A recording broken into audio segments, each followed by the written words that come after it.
मध्य प्रदेश में कांग्रेस ने चौथी सूची जारी कर 4 सीटों पर प्रत्याशी बदल दिए हैं। 3 बार में 230 प्रत्याशियों की घोषणा के बाद हो रहे विरोध प्रदर्शन और बगावत को देखते हुए पार्टी ने ये फैसला लिया है। इनके टिकट बदले गए हैं। सुमावली में कुलदीप सिकरवार की जगह मौजूदा विधायक अजब सिंह कुशवाहा, पिपरिया में गुरुचरण खरे की जगह वीरेंद्र बेलवंशी, बड़नगर में राजेंद्र सिंह सोलंकी की जगह विधायक मुरली मोरवाल, जावरा में हिम्मत श्रीमाल की जगह वीरेंद्र सिंह सोलंकी। इससे पहले दूसरी सूची में भी कांग्रेस ने 3 प्रत्याशी बदले थे। कांग्रेस ने नरसिंहपुर जिले की गोटेगांव सीट पर शेखर चौधरी की जगह एनपी प्रजापति, शिवपुरी जिले की पिछौर सीट पर शैलेंद्र सिंह की जगह अरविंद लोधी, दतिया सीट पर अवधेश नायक की जगह राजेंद्र भारती को टिकट दी गई। इस तरह कांग्रेस अब तक 7 सीटों पर प्रत्याशी बदल चुकी है। कांग्रेस में चल रहे टिकट बदलने के खेल पर बीजेपी तंज कस रही है। कांग्रेस की हालत अजब गजब हो गई है। सोनिया कांग्रेस, खड़गे कांग्रेस बनी, फिर मध्य प्रदेश में कमलनाथ कांग्रेस हो गई। कमलनाथ जी ने तो क्या, उनके बेटे ने भी टिकट बांट दिए, और जब टिकटों को लेके कोलाहल मचा और लोग पहुंचे कमलनाथ जी के पास, तो उन्होंने कहा कपड़े फाड़ना है तो दिग्विजय सिंह के और जयवर्धन सिंह के फाड़ो, तो वो कपड़ा फाड़ कांग्रेस हो गई। और उसके बाद अब कांग्रेस बन गई है टिकट बदल कांग्रेस। घबरा के कई जगह कांग्रेस ने टिकट बदल दिए हैं, तो कांग्रेस की हालत तो बड़ी अजब गजब हो गई है, और आगे क्या होने वाली ये भी देखते रहे। कांग्रेस में अगर लोगों की बात सुनी जा रही होती तो नकुल नाथ, मल्लिकार्जुन खड़गे और सीडब्ल्यूसी पर तमाचा मारते हुए स्वयं टिकट घोषित नहीं करते। ये सर्वे नहीं, ये सर्वे सर्वाओं का मामला है। बाकी कांग्रेस में टिकट बदलने की असली कहानी ये है कि कांग्रेस में जिस तरीके से 15 महीने की सरकार के समय तबादला उद्योग चलता था, आज टिकट उद्योग चल रहा है। तो जो ज्यादा बोली लगा देता है तो टिकट भी बदल दिया जाता है उसके आधार पर। वहीं कांग्रेस इसे आंतरिक लोकतंत्र का नमूना बताकर भाजपा पर भी वार कर रही है। कांग्रेस का कहना है कि उसने ये कार्यकर्ताओं की राय पर प्रत्याशी दिए हैं, जबकि भाजपा ने प्रत्याशी थोपे हैं। भाजपा में तानाशाही है ना। उनको अपने केंद्रीय मंत्रियों को यहाँ उतारना पड़ा, 30 से ज्यादा विधायकों का टिकट काटना पड़ा। हमारे यहाँ पर आप देख रहे हैं 230 की 230 सीटों पर हमने अपने सर्वसहमति से उम्मीदवार घोषित किए। 4 सीटों पर लोकतंत्र है, इसलिए दोबारा लोगों को, कार्यकर्ताओं को जो बूथ पे बैठेगा उसे सुना गया, सहमति फिर बनी और बदलाव किए गए। टिकट पर कांग्रेस और भाजपा दोनों में लंबा टकराव चल रहा है। दोनों पार्टियों में कार्यकर्ताओं का जमकर गुस्सा फूटा। टिकट न मिलने से वंचित कई दावेदार बागी बन गए। कांग्रेस ने 7 सीटों पर प्रत्याशी बदलकर डैमेज कंट्रोल की कोशिश की, लेकिन अभी भी दोनों पार्टियों में आक्रोश का लावा उबल रहा है। देखना यह है कि दोनों पार्टियां इसे कैसे शांत करती है। Bureau report, IND24।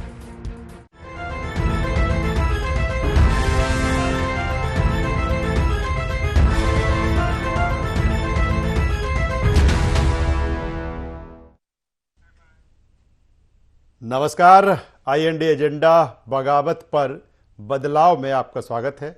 मैं हूं राजेश सक्सेना। आज इसी विषय पर हम चर्चा करेंगे, लेकिन उससे पहले एक नजर डाल लेते हैं एजेंडा पॉइंट्स पर। कांग्रेस को क्यों बदलने पड़ रहे टिकट? सर्वे के बाद टिकट का दावा, फिर बदलाव की नौबत आखिर क्यों?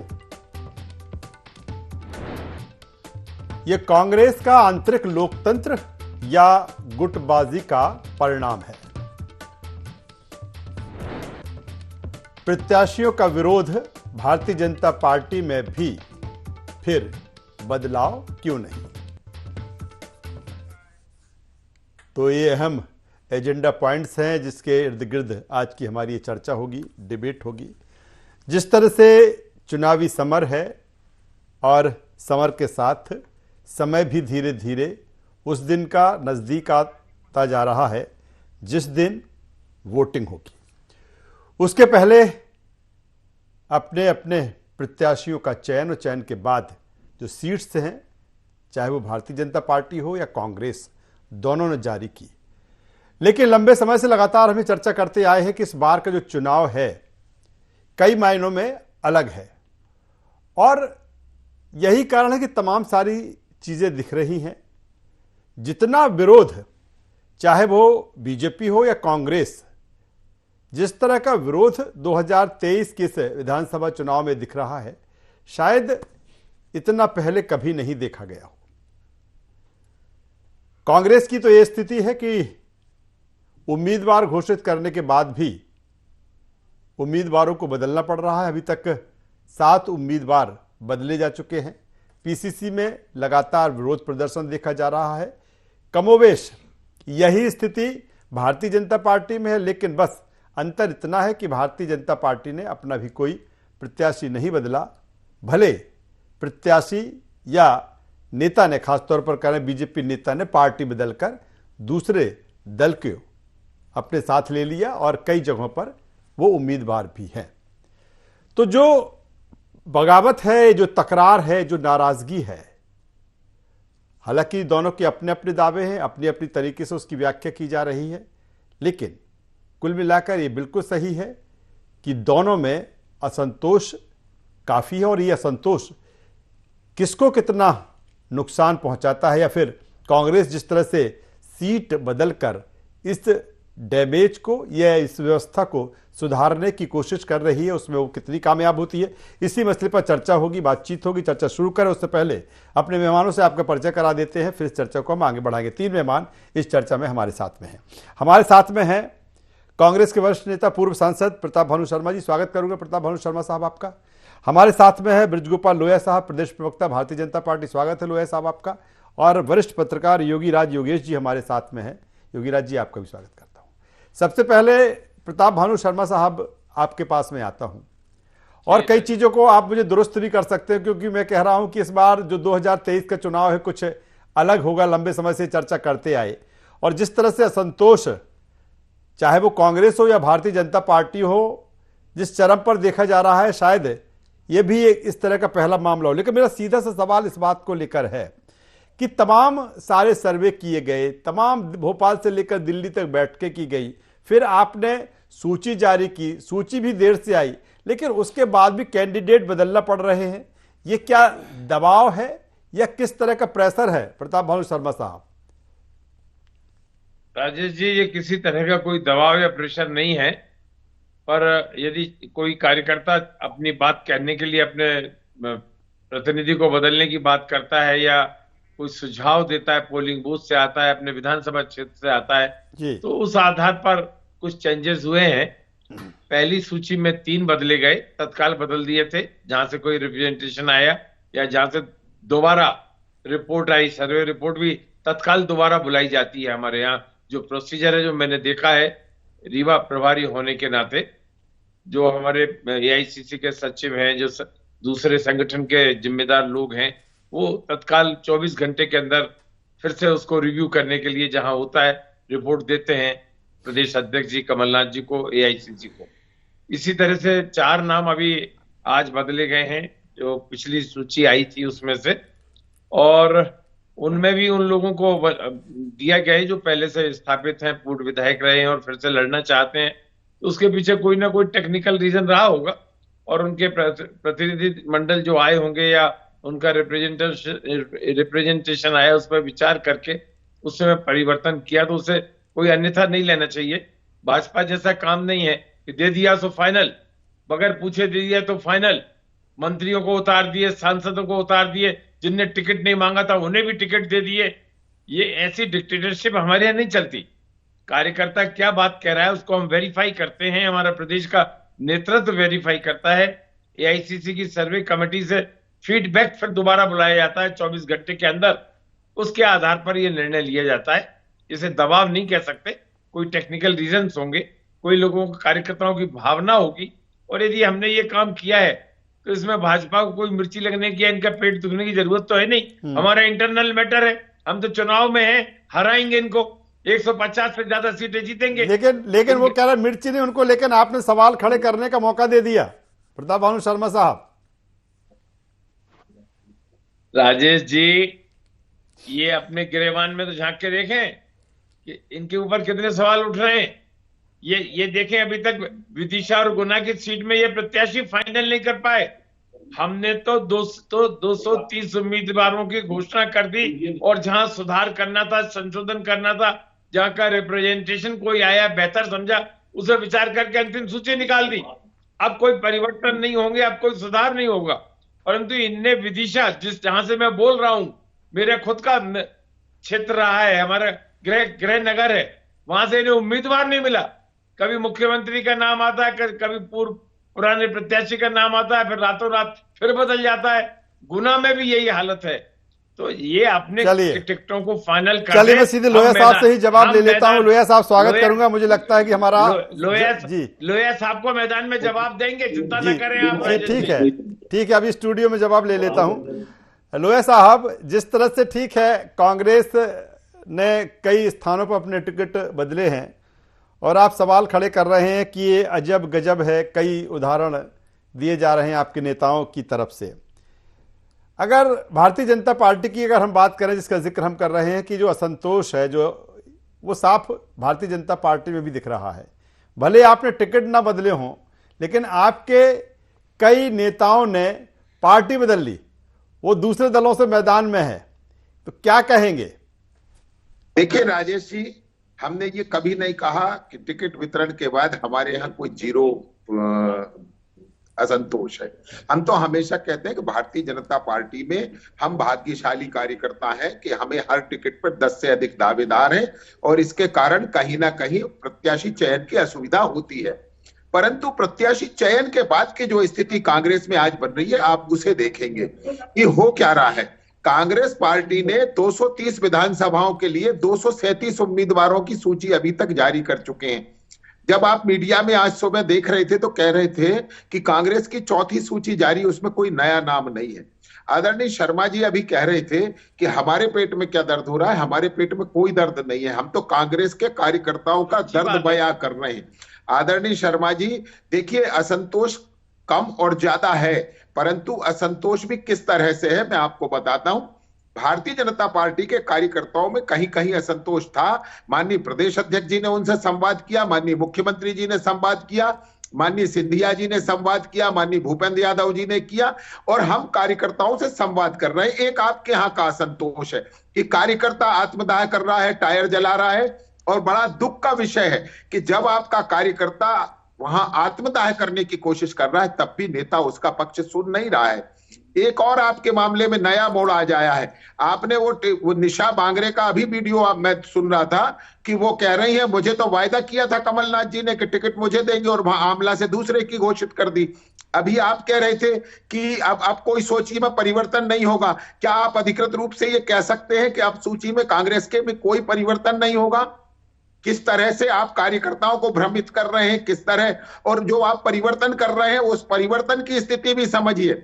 आपने उनका टिकट जारी किया जिनका बेटा महिला उत्पीड़न में आरोपी है। आपने उनको जो अधिकारियों पर दबाव, गाली गलौज जैसे काम करते थे, ऐसा परिवर्तन आपने किया। एक और परिवर्तन आज आपने किया है, जो उम्मीदवार हो चुके थे बहुजन समाज पार्टी से आपके विधायक, उनको आज आपने वापस से टिकट देने का काम किया है, और जिसको टिकट दिया था उसने बहुजन समाज पार्टी ज्वाइन कर ली। उसकी फेसबुक वाल पे पढ़ लीजिए, वो कह रहे हैं परसों मैं भी फॉर्म जमा कर दूंगा। चलिए लोहिया साहब, मैं आता हूं योगी राज जी के पास में आ जाता हूं।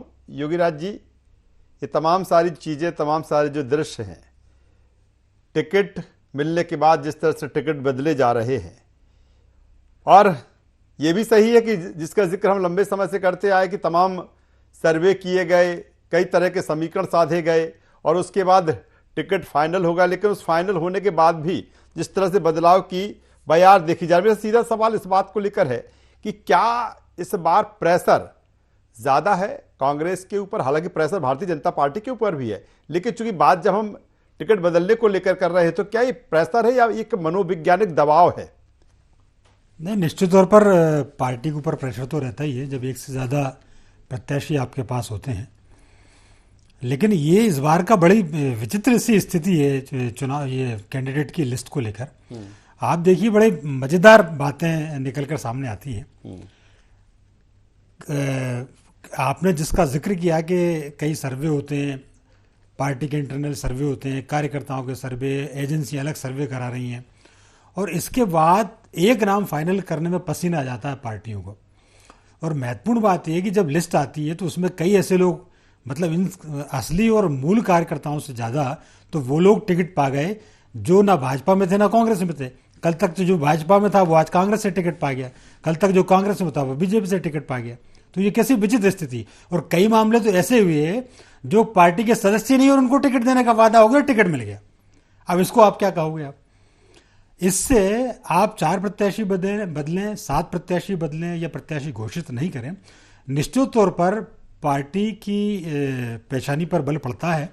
और चिंता की बात भी है, क्योंकि एंड वक्त पर जब आदमी को आपने एक बार टिकट फाइनल कर दिया और जब वो अपने मैदान में प्रचार कर रहा है और फिर 4 दिन बाद, 5 दिन बाद, 6 दिन बाद उससे कह दिया जाए कि भाई साहब आपका टिकट बदल गया है, आप घर बैठिए, तो आप कल्पना कीजिए कि उस प्रत्याशी की मनस्थिति क्या होगी, जो इतने लंबे समय से, एक तो क्या है कि पूरे 5 साल सक्रिय रहते हैं और फिर टिकट घोषणा के बाद एकदम बदल दें आप, तो वो क्या सोच रहा होगा।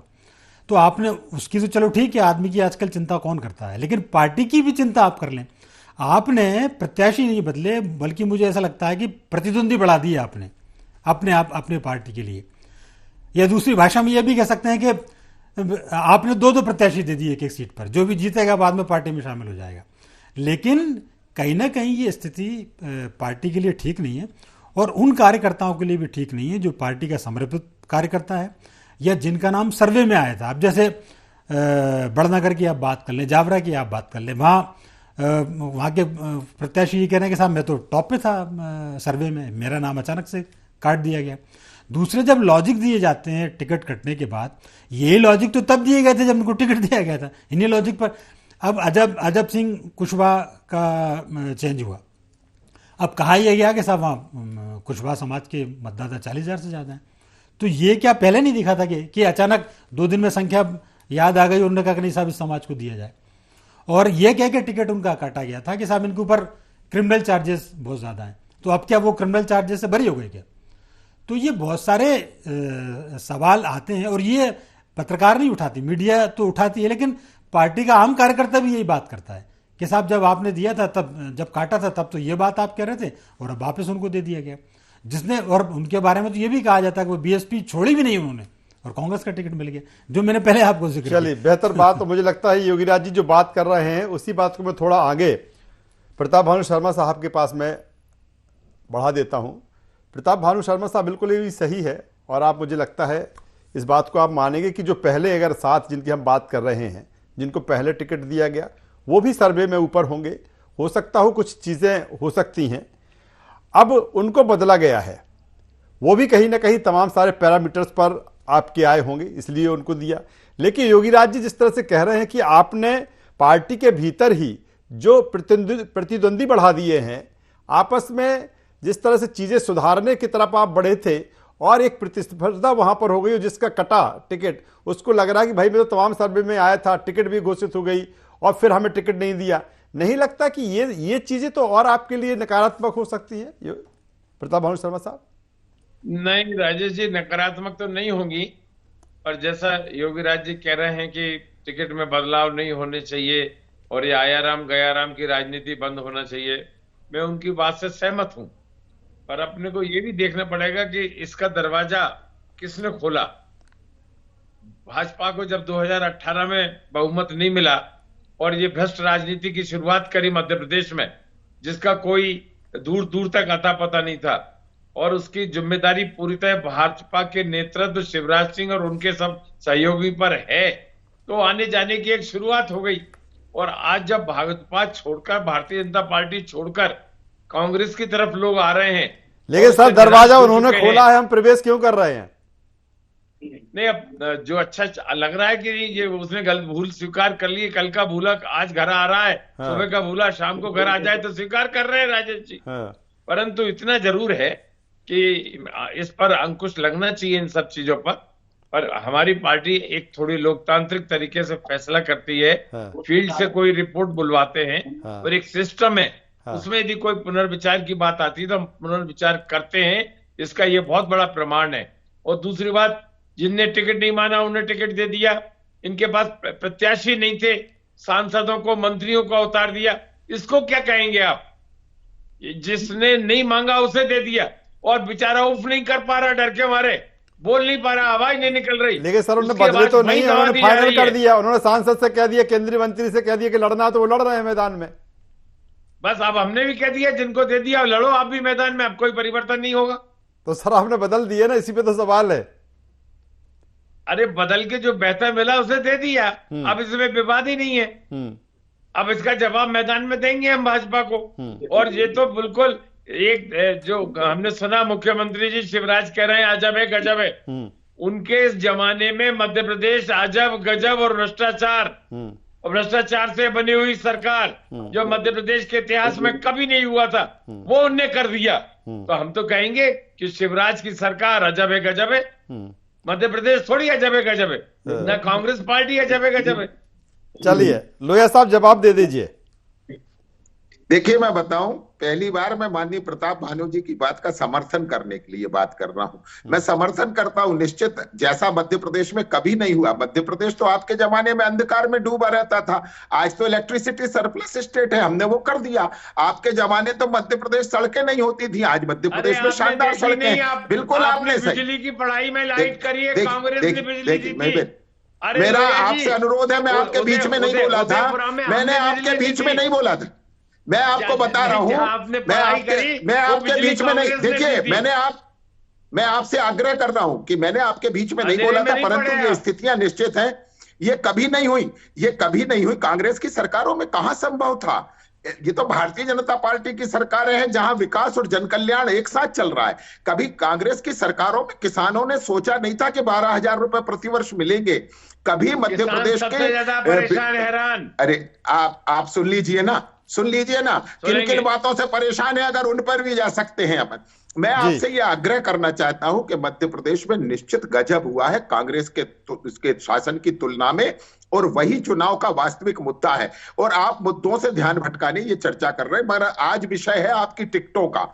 आपने ही कहा कि हमने 11 सर्वे करवाए हैं, आपने कहा कि केंद्र की आपकी समिति ने 5 सर्वे करवाए हैं। क्या पढ़ने में भूल हो गई? क्या जाति संतुलन? क्या नहीं, मैं आपको बताऊं, वो गुटी संतुलन। अंततः आप वहीं आए जो कांग्रेस की संस्कृति है कि गुटी आधार पर टिकट होना चाहिए थे, जिनमें असंतुलन था, और वो कारण बना।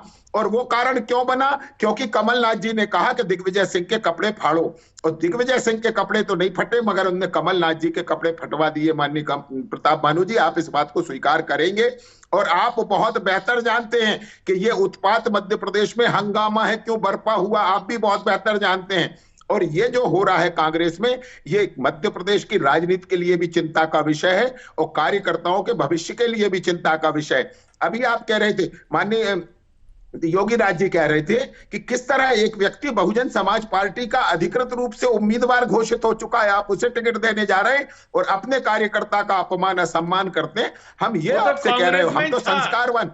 मैं आपसे बता रहा हूं ना, आपके किसी नेता को, ये रणदीप सुरजेवाला को आप कह दो ना चुनाव लड़े, आप कहो ना दिग्विजय सिंह को कि वो चुनाव लड़े, आप कहो ना अजीज कुरैशी को कि वो चुनाव लड़े, कौन इंकार कर रहा है? आपके नेताओं में साहस कहां है? ना तो साहस है, ना संस्कार है, ना अनुशासन है। तीनों चीजों का अभाव कांग्रेस के नेताओं में है, और इसीलिए आपका कार्यकर्ता आज सड़कों पर है। चलिए योगी राज जी, इनका तो राजेश जी चाल चरित्र चेहरा बदल गया, ये सुनने का इनका मामला नहीं है, ना तीनों दिख रही है भाई साहब, ना हमारी चलिए मैं योगी राज जी के पास में आ जाता हूँ, वक्त कम है। आखिर का कमेंट योगी राज जी का रहेगा। सामने आए योगी राज जी, हालांकि ये भी सही है कि मुझे लगता है कि आप बेहतर तरीके से बता सकते हैं कि इस तरह की परंपरा शायद बहुत कम रही है अगर देखा जाए, लेकिन इस वक्त जो सारी चीजें दिख रही हैं, ये भी सही है कि विरोध भी दिखता है, असंतोष भी दिखता है, लेकिन जो चीजें हैं वो काफी बड़ी संख्या में दिख रही है। मेरा सीधा सा सवाल ये है कि जिस तरह से कांग्रेस ने ये रिस्क ली, इसको रिस्क कह सकते हैं कि रिस्क है कांग्रेस की, कि एक आपने जिसको घोषित कर दिया, अब बदल को दूसरा दिया है? नहीं, देखिए इसको रिस्क भी कह सकते हो, दूसरा एक मजबूरी का भी ये वितरण एक तरह से देखा जाए कि जब प्रेशर पड़े, कुछ सर्वे आए, लगा कि नहीं मामला बिगड़ सकता है, तो फिर उन्होंने कहा अब आप तो लड़ लो, आप पार्टी ने भी पल्ला झाड़ लिया कि हमने बदल दी साथ, अब आप में दम हो तो आप जीत के जाना। तो पार्टी इस तरह से भी अपना एक किनारा कर लेती है। लेकिन कई चीज महत्वपूर्ण ये हो जाती है। अब जैसे एक एग्जाम्पल है पिछोर सीट, कांग्रेस की पिछोर सीट पिछले 30 सालों से मजबूत सीट रही है। कांग्रेस के 2 बड़े नेता केपी सिंह जी और नेता प्रतिपक्ष गोविंद सिंह जी, जो अजय एक तरह से देखा जाए, आपने खामोखा पिछोर सीट को जबरन में कंट्रोवर्सी क्रिएट कर दी, उनको आपने शिवपुरी शिफ्ट किया, और ये केवल दिग्विजय सिंह की महत्वाकांक्षा के सिंधिया जी से इनको लड़ा दो आप, इस चक्कर में आपने पिछोड़ सीट पर दांव खेला और मालूम पड़ा कि वो सीट आपके हाथ से निकल जाएगी, क्योंकि वहां आपने जिस तरीके का गेम हुआ है ये कांग्रेस के पक्ष में थोड़ी हुआ है। और दूसरा, आपने केपी सिंह को नए क्षेत्र में आपने डाल दिया। तो आप अपने ही स्तर पर ऐसी कंट्रोवर्सी या ऐसी प्रतिद्वंदिता क्यों खड़ी कर रहे हैं? ये पार्टी के लिए ठीक नहीं है। इस समय आप ये देखो कि जब एक एक दो दो सीटों को लेकर मारामारी होती है, एक एक दो दो सीटों को लेकर सरकार बनती और बिगड़ जाती है, और उसमें 7 सीट के रिश्तों में बहुत बड़ी रिस्क कहूंगा। पिछले 2018 के चुनाव के परिणाम आपने देखा है, 114 सीटें आई थी कांग्रेस को, केवल 2 सीट की तो कमी थी। और ऐसे में आप एन वक्त पर 7 सीटों में यदि इधर उधर करते हैं तो एक बड़ा चैलेंज होता है पार्टी के लिए। मेरा तो ये मानना है कि ऐसी चीजों से बचना चाहिए, और चाहे सर्वे हो, चाहे कार्यकर्ताओं का फीड हो, जो भी है ये आप पहले डिसाइड कर लें। मुझे लगता है बेहतर बात योगी राज जी कह रहे हैं, और फिर उसी बात को करूंगा कि जो मैंने पहले योगी राज जी से भी कही थी कि जो एक प्रेशर है, शायद प्रेशर में भी कई सारी चीजें होती हैं, मनोवैज्ञानिक दबाव भी है, क्योंकि दोनों, चाहे वो भारतीय जनता पार्टी हो कांग्रेस, दोनों की कोशिश यही है कि कैसे भी सत्ता में आना है। भारतीय जनता पार्टी कह रही है कि फिर उसको आगे बढ़ा के रखना है, कांग्रेस कह रहे हैं हमें वापसी करना है। लेकिन देखना होगा कि तमाम सारी कवायतों में कौन कितना कामयाब होता है। तीनों मेहमानों का धन्यवाद करूंगा, शुक्रिया करूंगा। तो कुल मिलाकर मध्य प्रदेश का जो चुनावी समर है, इस समर में तमाम तरह की जमावट है, और अपने अपने तरीके से जो राजनीतिक दल हैं, खासतौर पर भारतीय जनता पार्टी और कांग्रेस है, अपने एक एक सीट पर गहन चिंतन, मनन, स्ट्रेटजी, सर्वे के आधार पर फैसले ले रहे हैं। लेकिन फैसले होने के बाद भी कई तरह के बदलाव, और यही कारण से हम कह रहे हैं कि बगावत पर यह बदलाव देखने को मिल रहा है। ID24 पर IND एजेंडा में बस इतना ही। ID24 पर खबरों का सिलसिला लगातार जारी है, बने रहिए हमारे साथ। नमस्कार।